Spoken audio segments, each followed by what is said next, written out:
Assalamualaikum everyone. Um, I'll just wait for a few minutes for people to join in and then I'll start my session.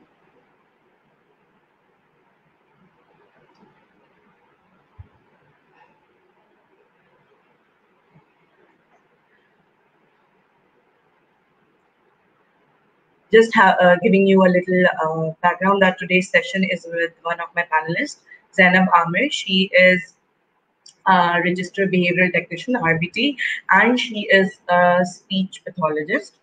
We are going to talk about a little about her profession, what this actually means, what kind of work she does, and what kind of cases she handles. And she will give you a little background about what are speech disorders, what is non-verbal and verbal communication. थोड़ा सा हम उस पे बात कर लेंगे. And because today's topic is regarding speech, I wanted to start my live session with a little poem I found online. The title is My Love Language, and it says that I cannot tell you I'm hurt, but I can cry. I cannot tell you I'm sorry, but I can hug. I cannot tell you it's going to be okay, but I can smile. I cannot tell you I love you, but I can kiss. So for all those parents, I am myself mother of a non-verbal child.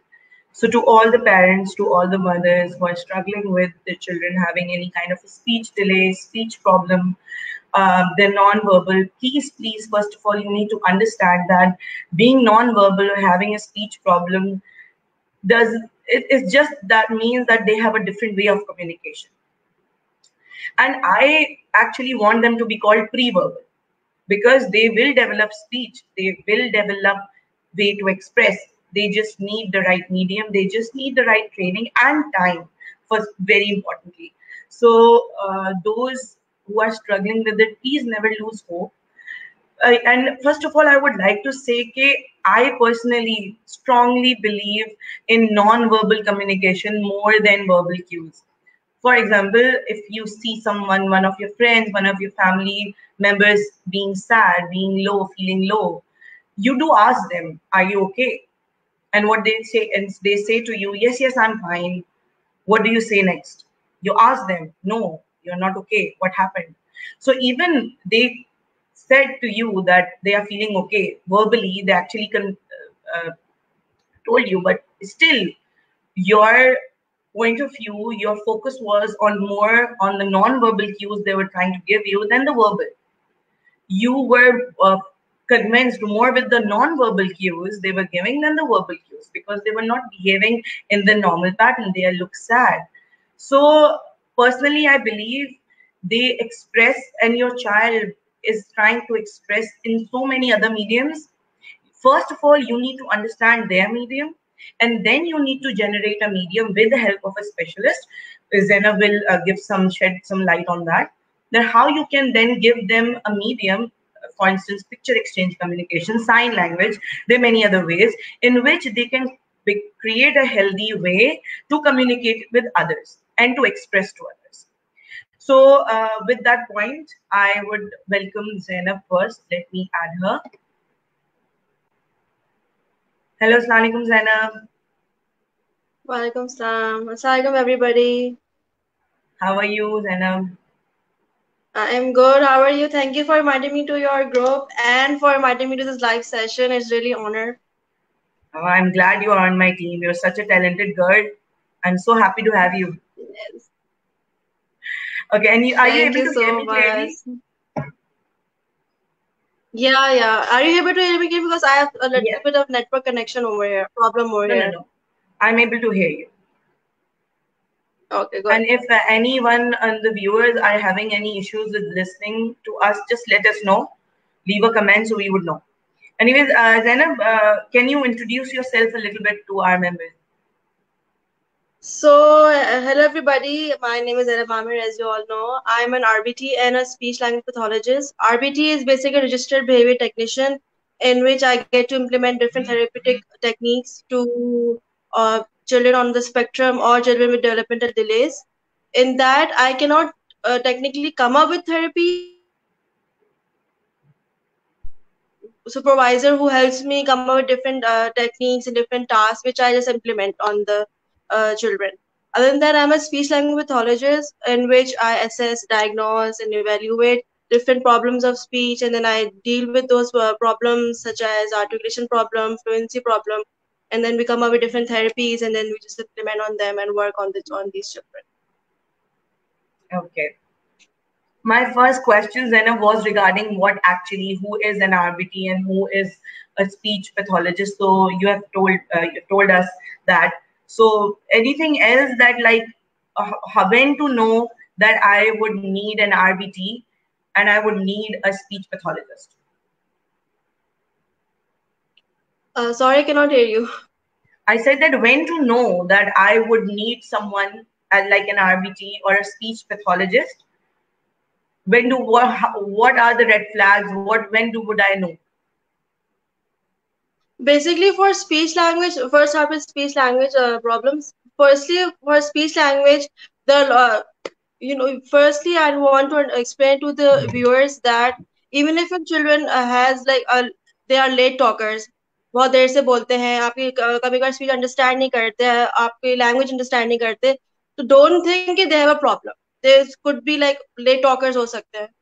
ठीक है, उसके अलावा अगर देर से बोल भी रहे हैं तो ये मतलब नहीं कि कोई डिसऑर्डर है. So you just don't have to panic. You can go to general physician, you can go to speech therapist to consult and ask them their views. लेकिन आप फर्स्टली आप पैनिक नहीं करें. ठीक है, ये बहुत बड़ा हम लोग फौरन से परेशान होते हैं कि बच्चा नहीं बोल रहा, अभी नहीं बोल रहा, मेरे पहले वाले बच्चे ने तो बोल दिया, अब ये नहीं बोल रहा है, देर से बोल रहा है, ये no we have these worries. So firstly we just don't have to worry about these things. ठीक है, रेड फ्लैग्स बेसिकली ये हो सकते हैं कि अगर अगर जस्ट इन केस बच्चे में आपके लेट टॉकर है तो ये हो सकता है कि he is not babbling for like babble नहीं कर रहा होगा फर्स्ट 9 months तक. प्रॉब्ली उसके वर्ड्स डेवलप नहीं होंगे फर्स्ट 15 months तक. टू वर्ड्स जो कॉम्बिनेशन होती है, टू वर्ड्स कंबाइन करके कुछ बोलना, कुछ नीड अपनी कम्युनिकेट करना, वो 2 years तक नहीं बोल रहा. अगर एक प्रॉब्लम हो सकती है, एक रेड फ्लैग हो सकता है. कभी कभार ऐसा होता है कि बच्चे की स्पीच पेरेंट्स अंडरस्टैंड कर लेते हैं, फैमिली अंडरस्टैंड कर लेती है, लेकिन जो स्ट्रेंजर्स होते हैं, बाहर से बच्चा जाता है तो वो अंडरस्टैंड नहीं करते. तो this could be also a problem और also could be red flag. लेकिन ये हो सकता है कि बच्चे की स्पीच डेवलपमेंट ऐसी हो, जैसे कुछ होते हैं ना बच्चे तोतले होते हैं, उनके फिर पेरेंट्स भी ऐसे बात कर रहे होते हैं तो बच्चे वही चीज सीख जाते हैं. तो वो भी होता है कि बाहर के लोग ऑब्वियसली अंडरस्टैंड नहीं कर सकते. फिर कभी कभी ऐसा होता है कि घर में हम लोग नेटिव लैंग्वेज कोई और सी होती है, तो ज्यादातर हम लोग के पाकिस्तानी उर्दू होती है, लेकिन यहाँ पर पंजाबी भी है, सिंधी भी है, पश्तो भी है. फिर बच्चे उस लैंग्वेज से बात करते हैं घर में तो उनका डायलेक्ट वैसा डेवलप हो जाता है, वैसा उनका स्टाइल ऑफ टॉकिंग डेवलप हो जाता है. तो कभी कभी वो लोग भी जो स्ट्रेंजर्स होते हैं वो अंडरस्टैंड नहीं करते. समटाइम्स ये होता है कि बच्चे आपके कम्युनिकेशन में आपके जो है आपकी बातों में इंटरेस्ट शो नहीं कर रहे, वो ऐसा लगता है कि अपनी दुनिया में गुम है. तो ये होता है कि आप इंस्ट्रक्शंस फॉलो नहीं कर रहे, आपके बेसिकली रिसेप्टिव प्रॉब्लम होती है. उसके अलावा जो होता है एक और रेड फ्लैग ये भी हो सकता है जैसे कि क्लेफ्ट लिप का जो होता है, क्लेफ्ट लिप और क्लेफ्ट पैलेट होता है. क्लेफ्ट पैलेट इज बेसिकली कि आपके अंदर जो पैलेट है उसमें एक कट आया हुआ है, बीच में आधा हुआ है. और क्लेफ्ट लिप में होता है कि यहाँ पर लिप में ही यहाँ पर एक आपका कट हो जाता है. ये बेसिकली बर्थ डिसऑर्डर होता है, मतलब बचपन से होता है, ड्यूरिंग प्रेगनेंसी, ड्यूरिंग डिलीवरी होता है और ड्यूरिंग प्रेगनेंसी होता है. तो इसमें ये होता है कि ये एक फिजिकल प्रॉब्लम है, तो ये एक बहुत वाज़ेह नजर आती है कि इसमें स्पीच का इशू हो सकता है, बच्चे की स्पीच में कुछ वर्ड्स में कुछ प्रोनाउंसिएशन में प्रॉब्लम हो सकती है. उसके अलावा बच्चे जो है स्टटरिंग कर सकता है. स्टटरिंग में ये होता है कि बच्चा कुछ वर्ड्स जो है अटक अटक के बोले, या कुछ बहुत लंबे लंबे वर्ड्स बोला है, कुछ वर्ड्स बोलने में प्रॉब्लम उसको आए, उसकी जो है जैसे मैं फ्लो में बात कर रही हूँ, जैसे मैं भी उसकी फ्लो डिस्टर्ब हो जाए, और अटक अटक के बात करे, रुक रुक के बात करे, लाइक इस तरह से बात करे, तो उसका वो भी एक इशू आ सकता है. तो बेसिकली मेरा ये सब बताने का यही रीजन यही है कि अगर ये प्रॉब्लम्स आ रही हैं और ये कंसिस्टेंट है ये through out like for a month और for 2 months, so you need to go to a speech therapist or need to go to general physician to check it out कि इसको मसला है क्या, just for the clarity and stuff. Okay. So, Zainab, what are all the problems that you have mentioned? उनमें सबसे common कौन से होते हैं? ज्यादातर कॉमन जो मैंने देखा मैंने ऑब्जर्व किया था ओवर द पीरियड, वो आर्टिकुलेशन का प्रॉब्लम ज्यादा आता है. और स्टटरिंग जो है वो एक इश्यू होता है। स्टटरिंग बेसिकली ज्यादातर जो उसका कॉज होता है वो एंजाइटी और स्ट्रेस ही होता है। लेकिन फिर वो विद टाइम अगर उसको नहीं, इसको अर्ली इंटरवेंशन नहीं मिले तो वो फिर आपका प्रोलॉन्ग हो जाता है, वो फिर आपके साथ ही जिंदगी भर रहती है प्रॉब्लम तरह से। तो और इसके क्या अलावा जो है स्टटरिंग का अप्रेक्सिया, पेरेंटिंग स्टाइल से कोई लिंक है? सॉरी, स्टटरिंग का, जैसे बच्चा अटक अटक के बात कर रहा है, या तो इसका कोई पेरेंटिंग स्टाइल से लिंक होता है? पेरेंटिंग स्टाइल से हाँ लिंक होता है इस तरह से कि अगर बच्चा होता है ना कि हम लोग एक तो होता है हम लोग को जनरली स्पीकिंग लिसनिंग हम लोग की बहुत अच्छी नहीं है, हम लोग दूसरे की बातें सुनते नहीं है। हम लोग होता है कि जल्दी से बंदा रिपीट करे, बात फिनिश करे, हम भी बात शुरू कर दे अपनी। सबसे बड़ी जो स्टटरिंग का होता है कि you have to be patient, you literally have to be patient. आपको वेट करना होता है कि जब तक बच्चा कंप्लीट ना करे बात, आप अपनी बात कंप्लीट, आप उसके इंटरप्ट ना करें। क्योंकि क्या होता है कि बच्चे को सेंस ऑफ इनसिक्योरिटी हो जाती है कि if you are completing his sentences he will like कि I am not capable of speaking properly, that's why my mom is completing my sentences. होता है, you have to be patient, you have to wait for the child. आप उसको बार बार ये ना बोलें कि जल्दी बोलो, समझ नहीं आ रहा, जल्दी बोलो, बाकी वेट कर रहे हैं। Don't do these thing with the child. उसकी सेल्फ स्टीम वहीं, कॉन्फिडेंस वहीं शैटर्ड हो जाता है। उसके अलावा जो है फिर यू, और जब भी अगर गलत वर्ड बोल रहा है, अटक अटक के वर्ड बोल रहा है, तो यू मेक श्योर कि आप उसको ये नहीं बोलेंगे तुमने गलत बोला है, ऐसा वर्ड नहीं है। No, just you correct him, just automatically with the flow correct the word. अगर वो जैसे कि वॉट नहीं बोल पा रहा, वो व, व, व करे जा रहा है, तो जस्ट डोंट से कि जल्दी बोलो वॉट है, क्या है, वॉट है, वेयर है, वो ये नहीं, don't say anything, just wait. अगर उसे नहीं बोला जा रहा, वो फिर आपको कहता है कि बोलने को मुझे नहीं, लाइक इशारा कर देता है, समथिंग लाइक दैट, तो फिर आप बोलते हैं कि हाँ व्हाट, वेयर, क्या, जो भी बच्चे को बोलना होगा। So just have to be patient with the child. बिल्कुल। And even with the patience, अगर बच्चा कर रहा होता है तो टीचर्स और पेरेंट्स के चेहरा एकदम नहीं होता है क्या बोल रहे हो, मतलब ऐसा चेहरा बन जाता है, उस पे भी उन लोगों को अपने एक्सप्रेशंस को कंट्रोल करना सीखना चाहिए। एंड यूजुअली मैंने देखा है स्ट्रिक्ट पेरेंटिंग का लिंक होता है कि जो बहुत ज्यादा डोमिनेंट होते हैं, बहुत ज्यादा सब मिसिंग होते हैं, उनको सबमिसिव बना देते हैं बहुत, तो उस पे भी बहुत फर्क पड़ता है। Okay, what are the challenges in dealing with a child with speech and language problems, and how can they cope with it? There are a lot of challenges. Basically challenges और communication difficulty में यही होता है कि it affects the person's ability to understand, to talk and to read or to even sign or gesture. ठीक है, challenges पे होता है कि उसमें डेली ये चीजें अगर प्रॉब्लम में आ रही तो डेली एक्टिविटीज में अफेक्ट करती हैं, फंक्शनल लाइफ में अफेक्ट करती हैं, ऑक्यूपेशनल लाइफ में अफेक्ट करती हैं। तो फिर इसके साथ जो है फिर if you are like one to one conversation में अफेक्ट करेगी अगर चैलेंजेस आ रहे हैं कम्युनिकेशन में। इसके अलावा जाके if talking on the phone and if you talking to somebody else, if अगर वो उसके सुनने भी, मतलब if you has an hearing problem, उससे भी उसके जो है ना कम्युनिकेशन अफेक्ट करती है। तो इससे रिलेटेड फिर डिसऑर्डर्स भी आ जाते हैं। उसके अलावा जो है to deal with these you obviously need to go to a speech therapist. फिर आपको असेस करेगी, एवेल्युएट करेंगे, फिर उसके हिसाब से फिर आपको थेरेपी प्लान वगैरह जो है करते हैं। क्योंकि हर डिसऑर्डर की जो है ये होता है कि हर डिसऑर्डर को डिफरेंट तरीके से हम लोग लेते हैं, जस्ट एज मेंटल साइकोलॉजिकल जो इशू।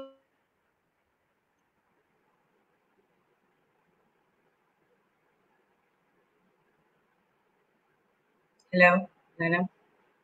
लैंग्वेज की भी डिफरेंट डिसऑर्डर्स की डिफरेंट थेरेपीज होती हैं।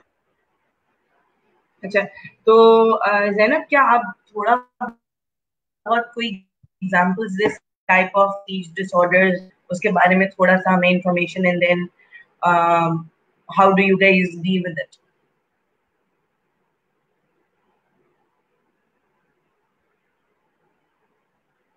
Hello Zainab, can you hear me?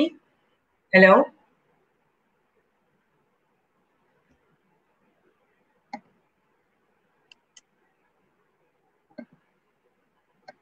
हाँ, श्योर श्योर। बेसिकली फर्स्ट हम लोग yeah, I can hear you. I think there's some network problem. Can you hear me? Yes, Zainab, please go ahead.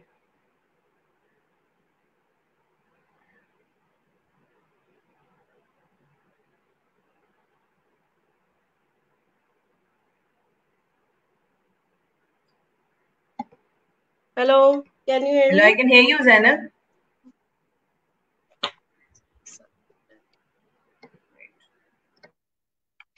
So firstly, जो disorder I would like to discuss is articulation disorder. उसमें हम लोग को बहुत लगता है कि ये issue Is common it better एक now? तरह से इस तरह से कि बच्चे की जो लैंग्वेज डेवलपमेंट होती है ना, कभी कभार वो मिस लर्न हो जाती है, जैसे कि बच्चा करेक्ट वर्ड्स नहीं सीख पाता. डिपेंड्स ऑन द मदर्स और फादर्स और पेरेंट्स प्रोनाउंसिएशन. जिस डायलेक्ट में बच्चा पढ़ा बड़ा है, जिस डायलेक्ट में उसकी घर में बात की जाती है, वो भी अफेक्ट करती है आपकी जो है Yes, स्पीच में. बिल्कुल तो बिल्कुल. आर्टिकुलेशन डिसऑर्डर में बेसिकली क्या होता है कि बच्चे जो होते हैं वो कभी कभार वर्ड सही से बोल नहीं पाते, क्लियर नहीं होते. ठीक, कभी कभार वर्ड सब्स्टिट्यूट कर लेते हैं. द को श से कर लेंगे, द को च से कर हम्म. लेंगे, ट को क से कर लेंगे, डिफरेंट और क्या वर्ड्स को ये जैनब जम्बल हर अप कर लेते दफा हैं ये बेसिकली. वर्ड को गलत ही इवन इन बोलेंगे? Speaking and even in writing. क्योंकि जो बच्चा सुनेगा, जो बच्चा बोलेगा, वही उस हिसाब से वो लिखेगा भी, जो उसकी अंडरस्टैंडिंग होगी. तो ये भी एक वर्ड आता है. कभी कभार वो वर्ड मिस आउट कर लेते हैं, जैसे पाकिस्तान में वो के नहीं बोलेंगे, वो पाकिस्तान बोल देंगे. पाकिस्तान. तो इस के इज मिसिंग, इसमें बच्चा ओमिट कर रहा है के. सही सही. मैं ये पूछ रही थी जैनब कि ये क्या बच्चे वो स्पेसिफिक वर्ड जिसको वो गलत बोलते हैं, क्या वो रिपीट करते रहते हैं यस, वो गलती, या वो कुछ लेट्स नए एक्चुअली वेट. मिस्टेक्स करते रहते हैं? um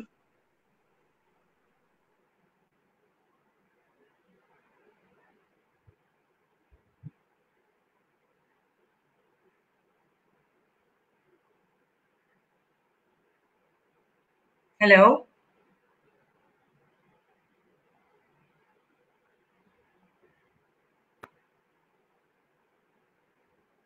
आई थिंक कोई जैनब के नेट का इशू होगा. Wait.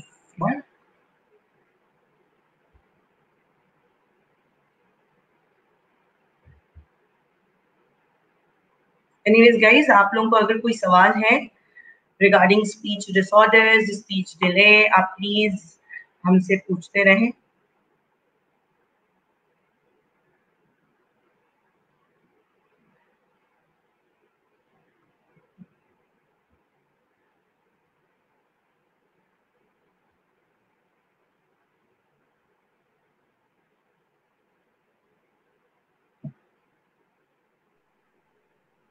Hello.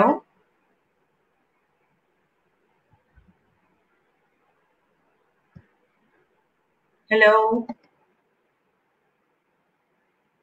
Zainab, can you hear me?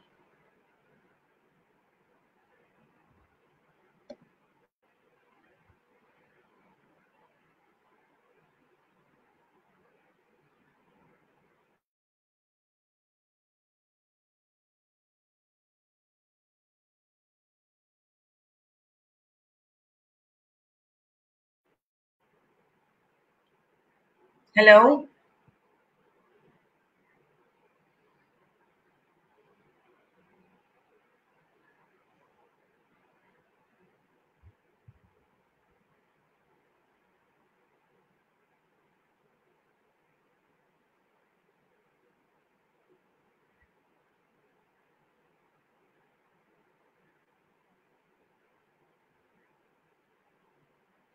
Hello, Zainab. I think we have lost her. Hello, Zainab. I think we have lost.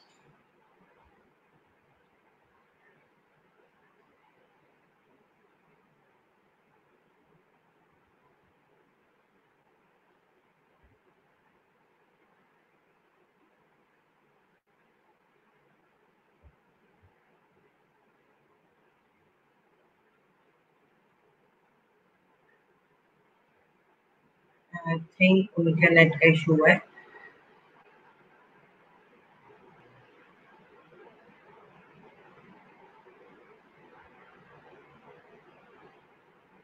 आजकल चूंकि everybody is at home, so I think ये internet का जो load है वो काफी heavy हुआ है.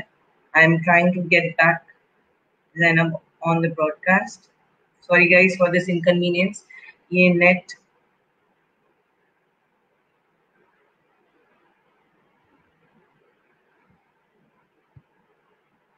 I think she is back. Let's see.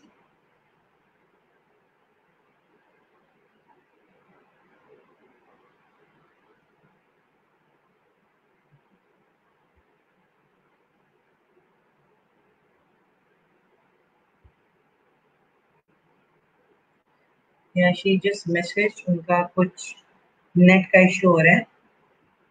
She's coming back. Let's see.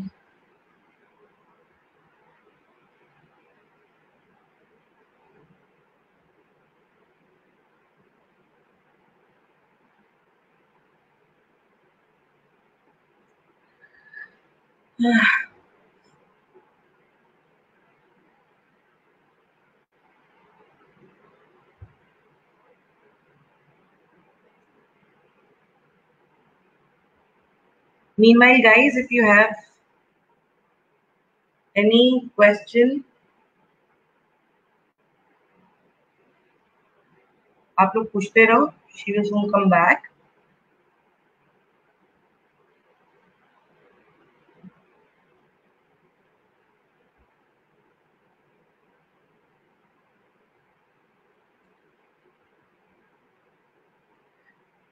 Basically जो मुझे उनसे बेसिक सवाल जो करने थे वो ये कि what are the red flags जिस पे हमें फोकस करना चाहिए इन स्पीच प्रॉब्लम, या फिर क्या होते हैं बेसिकली रेड फ्लैग्स. उसमें मैंने बहुत सारी कुछ चीजें हैं. I think Zainab is back. Let me get back. Hello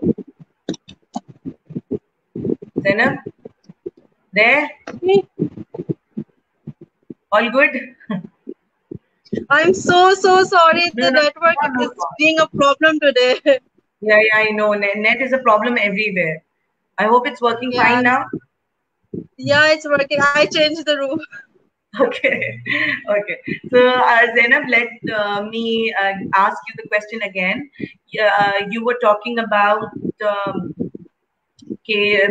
child makes specific changes the word like the kusha. So my question was, do they repeat the same error again, or do they make a new error every single time? But the thing is, in articulation disorder, the error will be same every single time that the person says the same word. Pakistan अगर बोल रहा है तो उसमें k अगर omit करता है वो k omit करेगा, because he has a problem in saying yes every time in like in every word.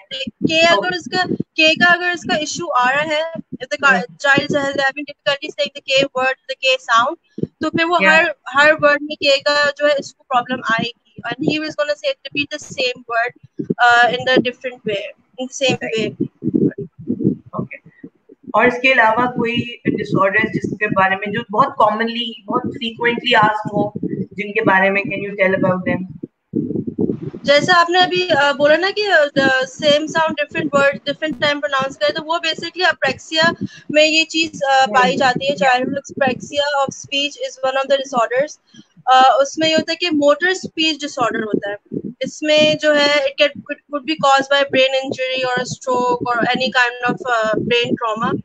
उसमें बेसिकली क्या होता है कि बच्चा को यही आर्टिकुलेशन प्रॉब्लम्स आती हैं, लेकिन जो है उनके वो जो आर्टिकुलेटर्स होते हैं लिप जॉज एंड उसमें बेसिकली इनको मूवमेंट में प्रॉब्लम होती है. तो उसकी वजह से इनकी जो प्रोनाउंसिएशन ऑफ वर्ड्स है और जो साउंड्स है वो क्लियर नहीं होते हैं. अच्छा, what are the red flags अगर किसी बच्चे में आगे जाके कोई स्पीच या लैंग्वेज इशू है, तो उसपे इनिशियल रेड फ्लैग्स क्या होंगे उन बच्चों में? इनिशियली रेड फ्लैग्स यही होंगे कि वो फ्रॉम द बिगनिंग अगर पेरेंट्स ऑब्जर्व कर रहे हैं कि अगर पेरेंट्स को आइडिया है कि लैंग्वेज माइलस्टोन की डेवलपमेंट कैसी है, स्पीच माइलस्टोन डेवलपमेंट किस तरह से होती है, अगर उनको आइडिया है. अगर आइडिया नहीं भी तो वो they can go on net and they can search it up. अब तो बहुत से चार्ट्स मिलने लगे. Other than that, अगर वो नहीं है तो फिर the child won't be able to babble for 9 months. He won't be able to say first word by 15 months, जो कि usually milestone एक है. कंसिस्टेंट वर्ड्स की जो प्रोनाउंसिएशन है, जो बोलने का अंदाज है, वो 15 मंथ्स तक अगर नहीं है, 18 मंथ्स तक नहीं है, then there is a problem. If there is no word combination, the child cannot speak two words, he cannot combine two words by 24 months, 2 years, that is also a problem, also red flag.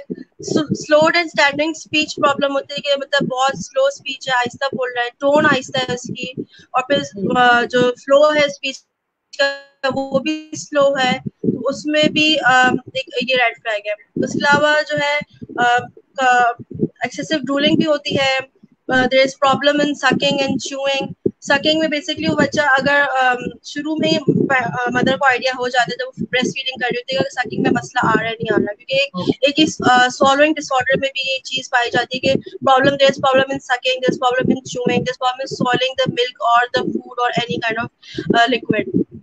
उसके अलावा जो है the child may have problem in controlling their articulators. Articulators are basically lip, jaw, tongue, oral जो हमारे muscles and oral structure जो है उसमें अगर problem है तो that could be also red flag.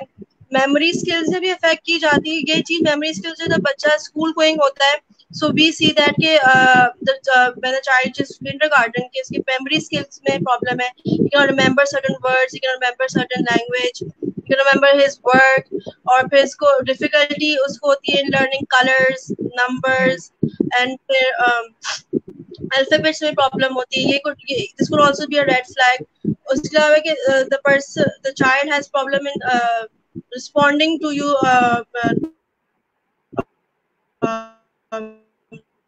not normally, such as के वो words clear नहीं है, he is reacting to the sounds, to the loud noises, and उसके जो है he cannot hear you properly. If you cannot hear you properly, he could have a hearing issue. and अगर वो सही से आपको communicate नहीं कर पा रहा, अपनी जो है अपनी needs वगैरह communicate नहीं कर पा रहा, आपको eye contact नहीं दे पा रहा, आपको understand नहीं कर रहा, आपके social cues understand नहीं कर रहा, this could also be one of the red flags. अगर child is not speaking clearly well by age 3 or so, you should like ये certain सारे जो है red flags इस तरह से आते हैं, तो you need to go to a psychologist or a speech therapist. Then this could lead to other disorders also. What can it lead to other disorders, like learning disorders? Learning disorders हो सकते हैं, speech disorders हो सकते हैं. Learning disorders में आपके पास अगर numbers और writing में मसला आ रहा है और reading में मसला आ रहा है, तो dyslexia is one of the disorders. Learning disabilities होती हैं. Numbers और addition subtraction में मसला आ रहा है, this could be dyscalculia. अगर writing में है कि writing समझ नहीं आ रही, बिल्कुल ही बहुत ही absurd सी writing है, तो this could be dysgraphia. अगर communication में, social communication में issues है, social cues समझ नहीं पा रहा, eye contact नहीं दे पा रहा, आपके social जो surroundings उसको understand नहीं कर पा रहा, इसको भी this is one of the क्या कहते हैं symptom of ASD. Basically ASD में एक one of the factor ये है कि social communication में issue आता है. उसके अलावा प्लस और भी होते हैं, जैसे repetitive behavior होता है, stereotypical behavior होता है, तो वो this could also be one of the factors of ASD.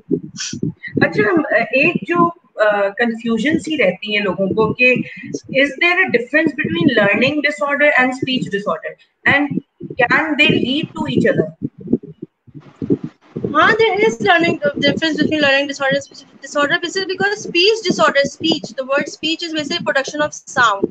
ठीक है, जो speech में जो होता है वो issue यही आता है कि बच्चे speech जो words produce कर रहे हैं वो सही से articulate नहीं कर रहे, वो सही से बोल नहीं पा रहे, तो this is a speech disorder basically. उनके flow में मसला आ रहा है, वो सही से मतलब flow में नहीं बोल रहे, consistent flow नहीं है उनका, तो this is a speech disorder.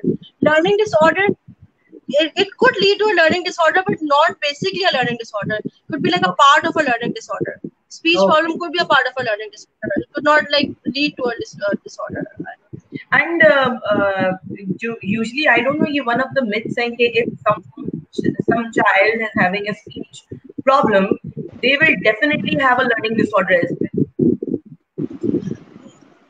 देखिए, the thing is कि speech disorder में हाँ issues आते हैं, तो इसमें learning में भी issues आते हैं, लेकिन learning disorder बोलना, क्योंकि disorder is a vast big term, is basically a label कि आपको ये disorder हो गया भाई, लेकिन नहीं, ये ज़्यादातर टीचर्स कर रही होती हैं. स्पीच अगर प्रॉब्लम है तो हाँ लर्निंग में इश्यूज आएंगे, लर्निंग में प्रॉब्लम्स आएंगी, लेकिन this would not be learning disorder. You know, yeah, of course उनकी लर्निंग अफेक्ट होगी obviously, बट इसका मतलब ये नहीं कि they are having a learning disorder. ये एक बहुत एक खतर, बहुत ही मुझे कड़वा सवाल लगता है जब ये कोई बोलता है मुझे कि एक बच्चा है उसको देखो स्पीच डिसऑर्डर है, अब तो उसको लर्निंग डिसऑर्डर भी हो जाएगा, अब तो स्पेक्ट्रम पे भी आ जाएगा उसको। मतलब ये कुछ समझने की कोशिश करनी चाहिए कि they might lead to that, but it doesn't mean कि ये डेफिनेटली होगा। क्योंकि एग्जैक्टली अगर स्पीच में होता है ना कि आपकी अगर सही से आप अंडरस्टैंड नहीं कर सकते, फॉर एग्जांपल अगर हियरिंग इशू है, हियरिंग इशू में होता है कि you can not hear certain words, like आपको सही से समझ नहीं आती the person क्या, दूसरा बच्चा जो बंदा है वो क्या बोल रहा है, दूसरा इंडिविजुअल क्या बोल रहा है। तो ऑब्वियसली अगर हियरिंग इशू है तो वो आपकी लर्निंग में भी लर्निंग में भी अफेक्ट करेगा। The way you see, the way you understand the teacher, the way you talk to your peers is gonna affect that also. तो कभी कभार ऐसा होता है, मैंने भी बहुत दफा सुना है कि अगर स्पीच में मसला है तो वो लर्निंग डिसऑर्डर बन जाएगा। मैंने वो the way we explain it to them is that कि नहीं, लर्निंग डिसऑर्डर नहीं होगा, लेकिन लर्निंग में इश्यूज आएंगे। अगर सही है बच्चा सही से कुछ साउंड रिसीव नहीं कर रहा, उसको अंडरस्टैंड ही नहीं कर पा रहा, जैसे कि अगर मैं आपसे बात कर रही हूँ, you are understanding me, we both are communicating. अगर बच्चे में कोई प्रॉब्लम होगी तो वो अगर आपकी बात अंडरस्टैंड नहीं कर रहा, the words you are saying, the alphabets you are using, तो obviously gonna lead to learning issues, not a learning disorder. फिर वो लर्निंग डिसऑर्डर की डिफरेंट सिम्टम्स होते हैं, डिफरेंट साइंस होते हैं, तो फिर वो फिर देखना पड़ता है कि कोमॉर्बिड हो रहा है नहीं हो रहा, साथ आ रहे नहीं आ रहे। Just either if I give an example for my son, like he's non-verbal, and to be honest, I don't like the word non-verbal. I say it pre-verbal because I believe that children will speak. They should be just called like pre-verbal. So he's pre-verbal right now. He doesn't speak, but when I got to know how can I make him learn, he learns so fast, he learns so quickly, and he is able to recall it and generalize it. So it means that even if he is on spectrum, he is being non-verbal, he is able to learn, he is able to generalize. So ये समझने की कोशिश करनी है कि sometimes ये, जैसे कि ना अच्छा पॉइंट तुमने बोला था ना कि अगर हेयरिंग इशू है, मैं अगर तुम्हें सुन नहीं सकती, अभी तुम्हारा नेट का इशू हुआ तो हम बात नहीं कर पा रहे थे because I couldn't hear you, मैं बात कैसे करती? ठीक है, आपका कम्युनिकेटिव रिस्पॉन्स अगर हेयरिंग इशू है, यस डेवलप होगा। तो मेरे ख्याल से even when I was seeing some red flags in my son, even though he was on the spectrum, I even ruled out the hearing problem also. I got which test was that? Beta. I've completely forgot that. PTA. Yeah, PTA. Yeah, the hearing test done just to rule out if there's any other problems as well. Yeah, Okay, exactly. And yeah. Bolo Siddharth. Sorry.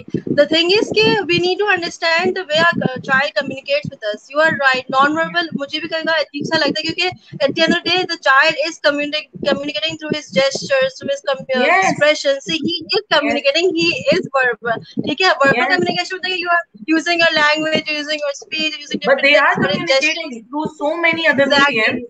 We just need to understand that medium. They just have a different way of communication. That's it. For instance, अगर हम लोग travel करते हैं और हम किसी ऐसी जगह जाते हैं जहाँ ना English बोली जाए ना Urdu, what do? We either have to ask for a translator, a dictionary. हम एक different way of communication develop करते हैं so that we can understand them. Simply, we just need to understand their way, and then we need to enable a proper medium in which they are able to express. And BERA, yes, Tanya, you are right, BERA test. No, she just corrected. So it was a BERA test. Yeah, thank you. So yes, so ये चीजें हमें थोड़ा ख्याल रखना है। हम समझते हैं कि चूंकि मैं बोल सकती हूँ ऐसे तो यही सही तरीका है। मैं अगर जापान चली जाऊं तो मैं तो आउटकास्ट हो जाऊं क्योंकि ये तो तरीका नहीं है बोलने का। ठीक है, तो ये चीजें समझने की जरूरत है। अच्छा, एक चीज जो कि मैंने specially after starting this page, main problem के अलावा बेसिक नॉलेज की थोड़ी कमी है। जैसे कि what is there a difference between speech therapist and speech pathologist? Yeah, to be honest, Tuba, there is no difference. It's the same thing. It's the same meaning, same word. बस यही है कि over the years जो है basically जो है words change हुए हैं just to describe one profession, just to describe one professional. ठीक है, speech therapist पहले use होता था फिर स्पीच पैथोलॉजिस्ट यूज हुआ। अब रिसेंट जो टर्म है, जो the term we prefer actually is speech language pathologist, because speech language pathologist में बेसिकली होता है कि यहाँ पे दोनों चीजें डिस्क्राइब हो रही होती हैं कि स्पीच का भी इशू तो we are dealing with that, language का इशू तो we are dealing with that. Other than that अगर सॉल्विंग डिसऑर्डर है, सॉल्विंग इशू है, तो we also deal with that, but for that we need another, मतलब हम लोग को इसमें और एक्सपर्टीज चाहिए होती है। But other than that, speech language pathologist is the term.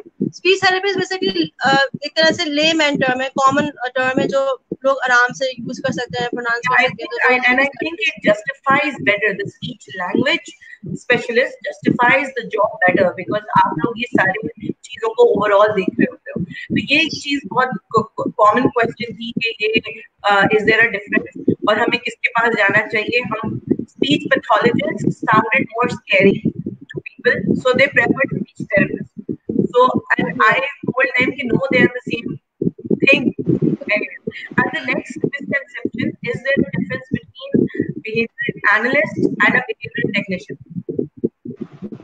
Behavior analyst में technically it depends. Behavior analyst और technician में इतना I don't think इतना फर्क है, क्योंकि they both are ये दोनों ही बेसिकली जो है बिहेवियर को एनालाइज कर रहे हैं, फिर बिहेवियर पे जो थेरेपी की टेक्निक्स है वो अप्लाई कर रहे हैं, देख लेंगे बिहेवियर में इश्यूज कहाँ आ रहे हैं, उसके हिसाब से they make up a plan, they make up, they assess the plan, they assess the issue and then they implement the therapies and the techniques. Okay, so they are a little bit different. A little bit. Okay, and they work together. Like if I go to a behavioral technician, will I have to go to a behavioral analyst also? No, not really, not really. Basically, behavior technician जो मैंने जो word ज़्यादा सुना था वो जब मैं RBT कर रही थी, when I was doing RBT, studying RBT, तब मैंने behavior technician का word सुना था, because technician is basically one of those people जो strategies को apply करते हैं, जो basically in the field होते हैं, So technician मैंने तब जाके word को पे वो understand करा कि जो in the field काम कर होता है with the child, with anything else, तो वो technician basically होते हैं। Behavior analysis जो होता है, behavior analyze करने वाले जो होते हैं, वो I feel like कि वो दोनों ही होते हैं, behavior technician भी होते हैं, behavior supervisors जो होते हैं हमारे, जो वो भी वही same ही होता है।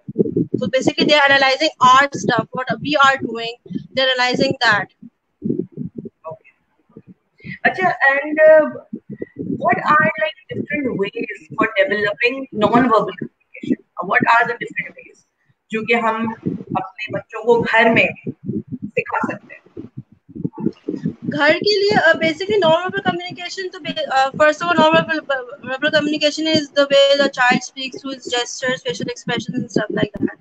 ठीक है, उसके अलावा जो non-verbal communication हम लोग जो है, अगर हम लोग basically sign language start कर सकते हैं, ठीक है, sign language you can use the sign language, बच्चे को basic word सिखाना, जैसे कि cookie है तो cookie, this is cookie, this is candy, ठीक है, डिफरेंट साइन लैंग्वेज बेसिक जो अगर बच्चे की नीड पे डिपेंड करता है, जो बच्चा कॉमनली यूज करता है, जैसे वाटर है, वाटर का ये है, तो वो हम साइन लैंग्वेज थ्रू बच्चे को कम्युनिकेट करवा सकते हैं। उसके अलावा जब बच्चे की साइन लैंग्वेज उसके साउंड डेवलपमेंट शुरू हो जाए, कि आपको लगे कि उसके साउंड डेवलप हो रहे हैं, जैसे if I discuss one of my cases, recently I was dealing with a child who did not speak at all, उससे बहुत A6 साउंड से अ साउंड थी बस उसकी। तो what me and my supervisor discussed, we discussed कि हम लोग sign language start करते हैं, at least so that he can communicate, because क्या होता है जब वो अपना needs communicate नहीं कर पाते तो they get frustrated, they get irritated, तो उससे फिर उसकी behavior issues आने लगते हैं। So we need to find a way for them कि जो वो understand भी कर सके। ये नहीं कि आप हर किसी में sign language use करना शुरू कर दें, but you have to see the intellectual level of the child also, कि वो बच्चा sign language समझ सकता है, उसके हाथों की movement, fine motor movement इसकी है कि वो कर सकता है, जैसे कि पजल के लिए you have to use this, you have to use fine motor। अगर बच्चा ये नहीं कर सकता तो आप पजल उसको फिर सिखाने का फायदा नहीं है उसको। So you need to see these things also.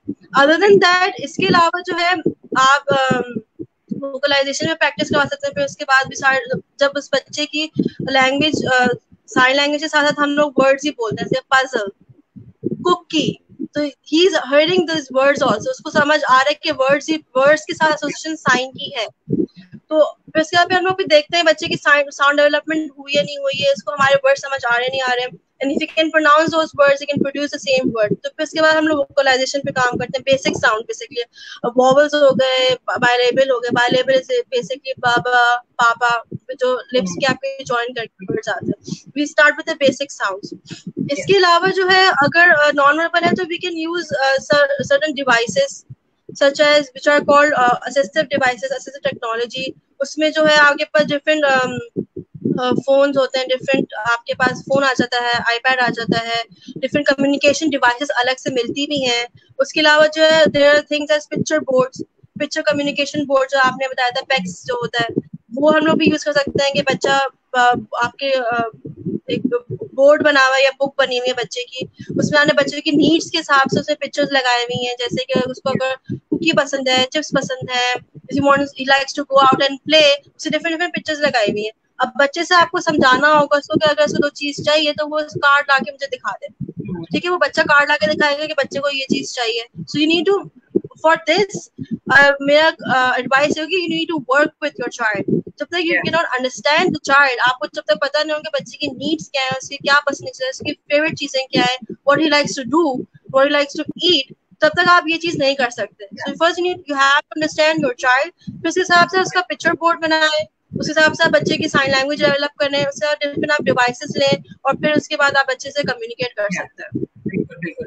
इसमें बस मैं कुछ चीजें क्लैरिफाई कर दूं जिन लोगों को नहीं पता. लाइक ज़ैनब ने जो फाइन मोटर और ग्रॉस मोटर की बात की, बेसिकली ये gross motor, if I am using my whole body, my arms, my both arms together, that's gross motor. अगर fine motors are the finger movement, तो उसके हिसाब से हम शी इज सेइंग कि they suggest that the child should learn sign language और other ways of communication. इधर एक मिसकम्युनिकेशन है जो कि पहले मैं भी समझती थी, which now with time I learn कि एक्चुअली ऐसा नहीं है. ये बहुत सारे पेरेंट्स समझते हैं कि if my child learn sign language और पिक्चर एक्सचेंज कम्युनिकेशन, then तो there is no chance they will speak. Now that they are dependent on the picture, now they are dependent on the sign language. Now this is a big misconception. Actually it helps and aids speech magically. जैसे मैं example दूं, मैं चूंकि अपने बेटे के साथ picture exchange कर रही हूँ तो उसमें मैं ज्यादा अच्छा वो है उस पे. लाइक अगर आप साइन लैंग्वेज करें, जैसे ज़ैनब ने कहा कि ये पजल है, आई एम नॉट रॉन्ग, तो अगर बच्चा यू साइन करता है या ये हम लोग यू साइन करते हैं या हम पिक्चर देते हैं, हम कम से कम उस कम्युनिकेशन में 4 से 5 बार वो वर्ड बोलते हैं. तो बच्चा then gets associated with the picture or that sign, that this sign or this picture means this. ठीक है. Now what they do is कि sometimes with time, अगर for instance मेरा बेटा है, उसके पास एक फोल्डर है, he has to take out a picture, he has to, from the folder, he has to look for the picture, take out the picture, close the folder, put it on the top and then give it to me. And he has to do it for every single time, even if he is asking for chips, every single piece of chips he has to do that. And I say chips every single time. Now sometimes he gets so agitated that this is such a long process, I should just say chips. And sometimes he says chips, juice, he just says it. Because this actually gives them the medium, their frustration gets low, because now they know to communicate. And instead of just doing this or giving pictures, why shouldn't I just say? So this indirectly helps to develop speech also. ये एक मुझे बोलना था. अच्छा, और ज़ैनब जैसे तुमने devices का बोला, तो what kind of devices and are they really helpful? Basically for tablets and iPads are different apps basically you can use for communication. उसके अलावा आप जो खुद ही बना भी सकते हैं अपने फोन में, अपने लैपटॉप में, जिससे आप बच्चों के हिसाब से, बच्चों की नीड्स के हिसाब से, उनके आइटम्स के हिसाब से आप खुद ही बना सकते हैं. एक फोल्डर बना सकते हैं उसमें, क्या कहते हैं, लैपटॉप में, आईपैड में. उसके अलावा बहुत एडवांस कम्युनिकेशन डिवाइसेस हैं जो कि स्पीच थेरेपिस्ट यूज करते हैं. ऐसे मुझे अभी नाम याद नहीं आ रहे, लेकिन देयर आर डिफरेंट एडवांस जो बच्चों के नीड्स के हिसाब से बहुत एडवांस होती हैं. उसमें वर्ड्स के साथ साथ क्या होता है कि उसमें सेंटेंसेस मेकिंग की भी एबिलिटी होती है. जैसे कि हम बोलते हैं ना, I want this, I want that, I want chips, I want cookie, I want to go to the washroom. पूरे सेंटेंसेस भी बना सकते हैं उसमें. सेंटेंसेस हम लोग पिक्चर बोर्ड भी बना सकते हैं. हम लोग एक एक पिक्चर लिखे, आई वांट दिस, हम वो भी कर सकते हैं. डिवाइसेस भी मे बी वो चीज ऑलरेडी बिल्ट इन होती है, तो you just have to click it up, बच्चा उसको, क्योंकि बच्चे को इतनी टेक्नोलॉजी की इतना आइडिया हो जाता है, ऐसे भी आजकल हर बच्चे को माशाल्लाह से टेक्नोलॉजी हमसे ज्यादा यूज करनी आती है, तो वो लोग इन चीज में बहुत फास्ट लर्नर होते हैं, बहुत फास्ट लर्न कर लेते हैं। अगर जो स्पीच जनरेटिंग डिवाइसेस होती हैं उसमें ये होता है कि they translate words and pictures. Translate words और पिक्चर्स है मतलब कि जैसे कि हम तो पिक्चर को क्लिक करते हैं, ठीक है, पिक्चर क्लिक कर दी, हमें ये चाहिए, मदर ने, टीचर ने, बस समझ गई। स्पीच जनरेटिंग डिवाइसेस में स्पीच में जिसका इशू आ रहा है उसमें होता है कि वो वर्ड्स बोलते भी हैं, सॉफ्टवेयर बोलता भी है। जैसे कि हमने क्लिक करा कुकी में, तो वो जो डिवाइस होगी वो कुकी बोलेगी। वो फिर आप डिपेंड करता है कि आपको कौन सा, like you want a male voice और फीमेल वॉइस या बच्चे की वॉइस, जो भी है वो डिपेंड करता है। तो बेसिकली स्पीच जनरेटिंग डिवाइसेस में होता है कि डिफरेंट वॉइसेस के हिसाब से ना वो वर्ड बोलते भी है। तो ये भी एक रिसेंट है ये डिस्कवरी कि उन्होंने अभी इसको एडवांस करना चाह रहे हैं ताकि जो सेंटेंसेस ही बोल सके और फिर वर्ड्स के साथ साथ कम्युनिकेट कर सके। एंड बहुत सारी ऐसी मैंने रिसर्चेस देखी, अभी भी उन पे काम हो रहा है कि साइन लैंग्वेज के साथ एसोसिएट हो जाती है like a voice box with you, and whatever you do sign gestures, वो वॉइस बॉक्स वो साउंड्स और वो सेंटेंसेस बनाता है, so that also aids. Zainab, anything that particularly you want to say to the parents? Basically, how important their role is. If you are working with a child, how important their role is? Oh, their role is very important, because for us, the kids are with us for like few hours, so maximum 1 to 2 hours. Like throughout the day, the kid is with you, the kid is with the parent. उनको ये चीज होती है कि उनको ये चीज का ख्याल रखना चाहिए कि how they are communicating. उसके अलावा the environment they are like अपने बच्चे के लिए जो इन्वायरमेंट दे रहे हैं वो कम्युनिकेशन के साथ है कि नहीं है। इससे कभी कभार होता है ना, बच्चे जो मैंने ऑब्जर्व करा अक्सर ये होता है कि बच्चे थेरेपी का घर चले जाते हैं, उनका रूल सेट इनका रूटीन सेट होता है, रूटीन सेट होता है, वो रूटीन को फॉलो करते हैं, बस दैट्स ऑल। इसमें भी आज के बच्चे की आप कम्युनिकेट कब कर रहे हैं बच्चे से, when are you talking to the child, तो फिर यही होता है कि we need to tell them, actually we need to tell them कि you have to talk to your child, you have to talk about your daily activities, whatever you are doing, if you are playing with the child, you have to talk to him, if you see him playing with something, you talk about it. If you see him playing with a doll or a ball or a car, you need to ask questions about the car. अगर child की इतनी understanding है, इतना बड़ा बच्चा है कि वो understand कर सकता है आपको questions को और answer कर सकता है, you need to talk about that also. कि कार है, क्या उसी तरह की कार है, कार से क्या करते हैं, अगर कार आपने कहीं और भी देखी है, हम कार में कहाँ कहाँ जाते हैं, different things like that. Other than that, point है ज़ैनब, कितना अच्छा तुमने पॉइंट बोला है। मैं ये क्यों बोलूंगी, क्योंकि ये जो बच्चे हैं ना हमारे, ये इतने माशाल्लाह केपेबल हैं। अगर हम इनसे बात, जैसे मैं अपनी एग्जांपल दूं, मैं यही करती रहती थी अपने बेटे के साथ। जब मैंने टेक्स्ट शुरू नहीं किया था, हम गाड़ी में बैठ रहे हैं, this is the car, open the car, sit in the car, मैं एक एग्जांपल दे रही हूँ। और जब मैंने पहली दफा कार की पिक्चर उससे सिर्फ पूछा can you show me car, उसने पहली अटेम्प्ट में मुझे बता दिया ये पिक्चर कार की है, बिकॉज ही न्यू इट। मैंने उससे इतनी बात की हुई थी।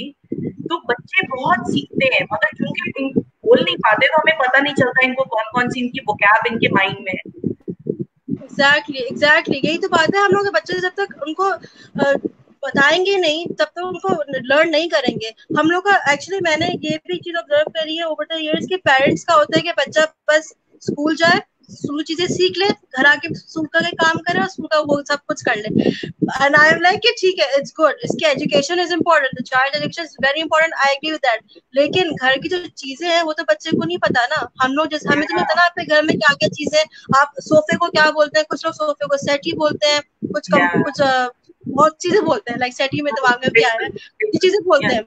और कुछ लोग कभी कभार कुछ लोग होते हैं इंग्लिश में बात करते हैं, उर्दू में बात करते हैं। हम टीचर्स हैं जनरली, स्पीच थेरेपिस्ट जो है जनरली डिपेंड करता है, हम इंग्लिश से बच्चों को सिखाते हैं चीजें, एप्पल, बनाना, ठीक है, उर्दू में भी सिखाते हैं, लेकिन हमें क्या पता घर में बच्चा उर्दू में बात करे नहीं करे। तो ये होता है communication, two way communication. Again you need to communicate with us कि आप किस लैंग्वेज में घर में बात कर रहे हैं और आप घर में जो बच्चों को क्या लैंग्वेज में सिखा रहे हैं। उसके अलावा जो आप घर में जो चीजें हैं हो सके उसकी पिक्चर्स लेके स्पीच थेरेपिस्ट को दे दें और उनके पीछे नाम लिख दें कि हम बच्चे को घर में सेटी बोलते हैं, चेयर बोलते हैं, कुर्सी नहीं बोलते, टेबल बोलते हैं, मेज नहीं बोलते, फैन बोलते हैं, पंखा नहीं बोलते, बुक्स बोलते हैं, किताब नहीं बोलते ना, डिफरेंट वर्ड्स ये है। आप कम्युनिकेट कर रहे हैं तो फिर क्या होगा, उससे क्या होगा, बच्चा घर में भी चीज देखेगा, यहाँ भी देखेगा, तो वो लर्न करेगा, न्यू वर्ड्स लर्न करेगा। फिर उसके बाद जब बच्चे को जर्नलाइज हो जाएगा, फिर हम उसको न्यू वर्ड्स इंट्रोड्यूस कराएंगे।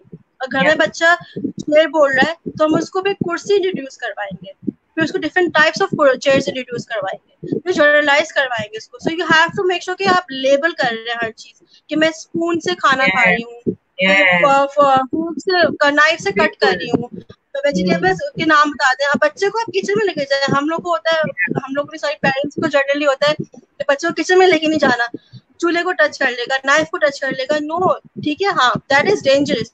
First need to make sure कि बच्चा exactly first need to make sure कि आपका बच्चा सेफ जोन में बैठा हुआ है, वो चूल्हे के पास नहीं जाएगा, वो नाइफ उसके पास से हटा दे, ठीक है। उसके बाद में आप उसको किचन में बैठ के आप उसे कम्युनिकेट करें कि आज अम्मी क्या बना रही है, आज अम्मी सालन बना रही है, आलू काट रही है, गाजर काट रही है, डिफरेंट थिंग। इससे क्या होगा, बच्चों का शुरू से ही बच्चे से आप कम्युनिकेट करेंगे ना, बच्चा लर्न करेगा टू कम्युनिकेट कि हाँ, और बच्चे को ये चीज भी होगी कि अम्मी मुझे अटेंशन दे रही है, अम्मी मुझसे बात कर रही है। This is exactly this is the most important thing बच्चे के साथ करने का, कि आप उसको हर चीज में कम्युनिकेट करें। कभी कभार कुछ पेरेंट्स होते हैं वो ऑकवर्ड हो जाते हैं कि हम बच्चे से हर वक्त बात करें तो लोग पता नहीं क्या समझेंगे कि अम्मा पागल है, ये है वो, ये चीज सुनने को मिलती है मुझे। और नहीं, ऐसा नहीं होता, बट एक्चुअली लोगों को तो आई वुड से कि लोगों को बोलने की आदत होती है, लोगों को जज करने की आदत होती है। So if we like worry about them, तो हम लोग फिर बच्चों को कैसे कम्युनिकेट करेंगे, यू नो। हम लोग as a therapist we go crazy with our child, no crazy in a sense कि फन क्रेजी, मतलब हम बच्चों से हर चीज में बात कर रहे हैं, हर चीज में कम्युनिकेट कर रहे हैं, जो चीज हमारी पिच, मेरी तो आप लोगों से सीख के मेरी भी अपने बेटे से घर में बात करते हुए पिच होती ना, हेलो, हम लोग एक्साइटमेंट में चीजों को करना, तो मैं तो घर में भी ऐसी हो गई, एंड आई डोंट केयर कोई क्या बोलता है, आई डोंट केयर, मेरा बच्चा सीखे, ये इम्पोर्टेंट। Sorry. Exactly यही होता है। Whenever I meet a new kid or whenever I go to my relative's house, मेरी इतनी low pitch होती है और इतनी गंदी pitch होती है कि my relatives are like तुम्हें क्या हो गया? So this happens. This definitely happens. उसके अलावा जो है, I would also suggest कि read books to your child. उनके साथ पिक्चर बुक्स हो, शुरू में जब बच्चा छोटा हो आप पिक्चर बुक्स लाएं जिसमें बहुत सारी पिक्चर्स हैं, वर्ड्स कम है, पिक्चर को डिस्क्राइब करें, पिक्चर बच्चे से पूछें। उसके अलावा फिर अगर बच्चा अच्छी उसकी एज हो गई है कि वो रीड कर सकता है तो सर आप रीड करें, उसको भी रीड करवाएं, क्वेश्चंस करें स्टोरी से रिलेटेड कि आज गोल्डीलॉक्स ने कितने सूप के बोल पिए, कितना क्या कर रहा है, डिफरेंट क्वेश्चन उससे करें। आप स्टोरीज खुद ही भी बना सकते हैं अगर आपको मोरल स्टोरीज देने थे कि बच्चे ने आज कुछ सुबह किसी को मार दिया एंड यू आर लाइक बच्चे ने मार दिया, this is a big thing for me, तो आप रात में उस वक्त उसको डांटने के बजाय आप रात में बच्चे को समझाएं या उसी वक्त उसको समझा सकते हैं, लेकिन रात में होगा क्या, you can make up a different story about it, you know. Hitting का ये सीन है कि अब हिटिंग की बात आ गई तो मैं कहना चाहूँगा जब हिटिंग का बच्चा कर रहा हो ना तो फर्स्ट हम लोग का फर्स्ट रिएक्शन होता है कि नहीं, don't do this, don't do that, और हम लोग गुस्सा कर लेते हैं। हम लोग को इतना एडवर्स रिएक्शन नहीं शो करना चाहिए पहली बात है, बिकॉज हिटिंग ठीक है, hitting is an extreme behaviour, लेकिन क्या होता है कि हमारे रिएक्शन शो करने से बच्चा समझता है कि मुझे इस चीज में अटेंशन मिल रही है, तो इस चीज में अगर बच्चे को अटेंशन मिलती है तो फिर बच्चा जो वो चीज और करता है टू ग्रैब योर अटेंशन। अगर बच्चे को किसी और चीज से अटेंशन नहीं मिल रही तो वो हिटिंग करेगा, तो you need to make sure कि आप उसको नेगेटिव रिएक्शन ना शो करें, उसको तो समझाएं उसको कि hitting, why hitting is bad, hitting से मामा अपसेट हो जाती हैं, दूसरे बच्चे को हर्ट हो जाता है, you know, different you can make up different things for it.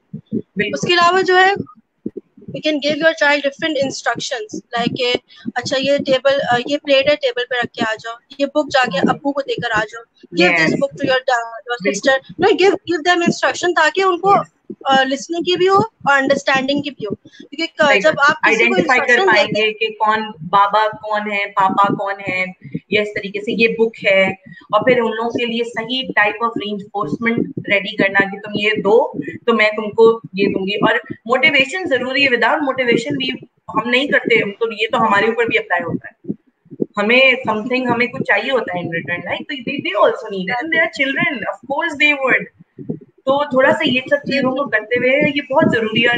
And Zainab, ये जो तुमने पॉइंटर्स बोले, ये सुनने में लगता है कि ये क्या, ये कोई पढ़ाई हुई कि ये चीज उठा के उसको दो, मगर ये बहुत जरूरी है। उसकी आइडेंटिफिकेशन, उसकी डिस्क्रिमिनेशन, उसकी लेबलिंग, उसके फाइन मोटर्स, उसके ग्रॉस मोटर, उसकी कोऑर्डिनेशन, सब चीज अफेक्ट हो रही है। और ये चीज इतनी इंपॉर्टेंट है। और यहाँ पे आके पेरेंट जो है वो, आई मीन वी ग्लैड, क्योंकि हमारी सोसाइटी में एजुकेशन जितना बड़ा खत है कि पढ़ना और ग्रेड्स लाना, उसके पीछे जो माँ बाप अपने बच्चों को प्रेशराइज कर रहे हैं, आई एम ग्लैड कि एटलीस्ट बिकॉज ऑफ माई सन मुझे इस रेस, ये जो एक हमारी एक ब्रीडेड हॉर्स जो की रेस चल रही है, उसमें मुझे रियलाइज हुआ है कि मतलब अब जैसे my son is almost 6 and एक 6 साल का बच्चा प्रॉपर बात करता है, मगर मेरे बेटा भी ऑलमोस्ट नॉन वर्बल है, लेकिन समटाइम्स उसकी अगर वोकैबुलरी 3 वर्ड्स की भी है, I am so proud of him कि नो मैं even if he is 6, at least उसकी वो जर्नी अपने टाइम के हिसाब से he is going to cover. Education बंदा बड़ा होके भी ले लेगा, दैट इज फाइन। हमारी जो जिंदगी गुजारने के बेसिक स्किल्स हैं, इंडिपेंडेंसी है, that is important, communication is important. हम वो सिखा देंगे तो फिर इंशाल्लाह एजुकेशन भी आ जाएगी, ग्रेड्स भी आ जाएंगे। एग्जैक्टली कि हम अपने बच्चों को बिल्कुल अपने से दूर कर देते हैं, उनकी सेल्फ एस्टीम खत्म कर देते हैं। ये सब चीजें बहुत इम्पोर्टेंट है। ज़ैनब, तुम कुछ एग्जैक्टली मैं भी यही कहना चाहूंगी कि हम लोग क्या करते हैं कि बच्चों को स्कूल और एजुकेशन में इतना फोकस कर देते हैं कि we don't see the how the kid is stressed out, इतना स्ट्रेस आउट है कि जो सोशल कम्युनिकेशन होती है, जो सोशलाइजेशन होती है, वो बच्चा भूल जाता है, क्योंकि उसको पता है कि मुझे बस पढ़ना है, मुझे ग्रेड्स लाने हैं, मुझे अम्मी पापा को इम्प्रेस करना है। फिर आपको कि पेरेंट्स को ये चीज अंडरस्टैंड करनी है कि ठीक है एजुकेशन इज इम्पोर्टेंट, लेकिन living your life is also important. अगर बच्चा अपनी लाइफ नहीं जी रहा,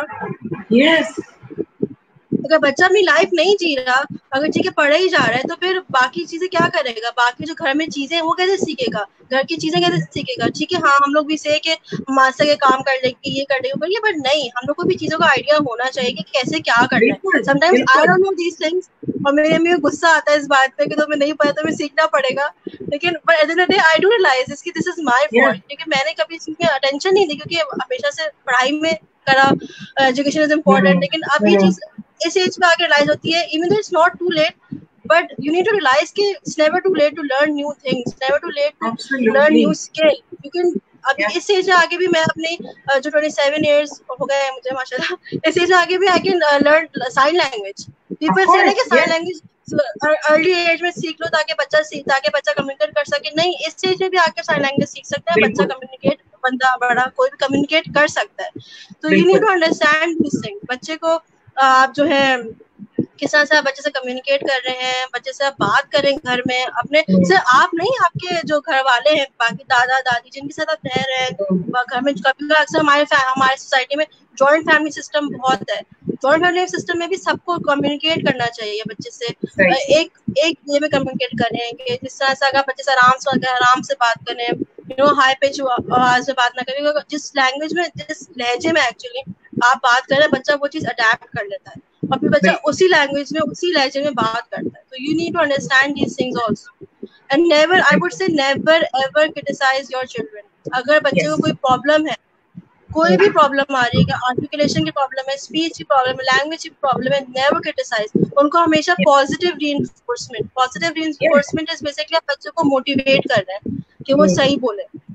आप उसको सही वर्ड सिखाएं, और ये नहीं बोलेंगे तुमने गलत बोला, आप उस बच्चे को सही वर्ड सिखाएं, उसके बाद फिर बच्चे को एक्सपेक्ट करेंगे वो सही बोले। अगर नहीं बोला, इट्स ओके।